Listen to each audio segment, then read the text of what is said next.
Kaixo, katua naiz, etxe katua ondo esan da, gizakiekin bizi naizena.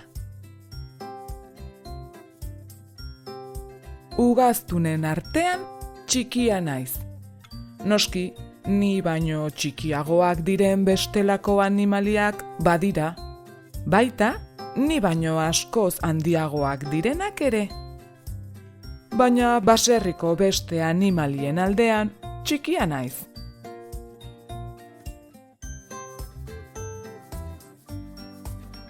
Zaldia, beia, txerria edo txakurra ni baino handiagoak dira. Da hala ere, animalia azkarra naiz, usaimen entzumen eta ikusmen garatuekin. Beraz, ehiztari aparta.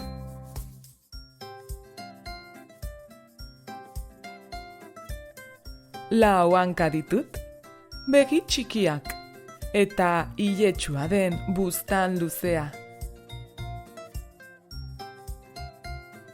Beste felidoak bezala, atzapar luzeak ditut, gorputz indartsua eta malguntasun garatua, erreflexu handiekin.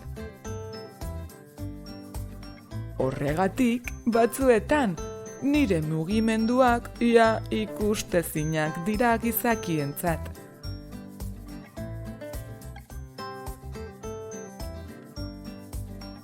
Lasai egotea gustatzen zait, eta deskantsatzeko beharra dut. Horrela, egunaren zati handi batean lo nago.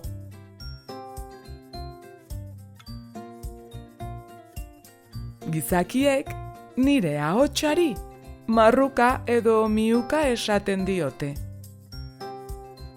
Hala ere, nire sentimenduak adierazteko belarriak erabiltzen ditut. Lasai banago, belarriak tente ditut, alboetara okertutak baditut, haserrenago.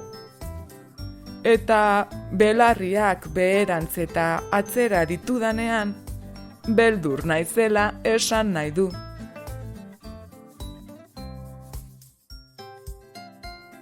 Animalia haragijalea naiz. Baserrietan oso lagungarria naiz saguak eiztatzen. Baina orain, deskantsatzeko ordua dut. Pixkatxo bat etzango naiz. Agur.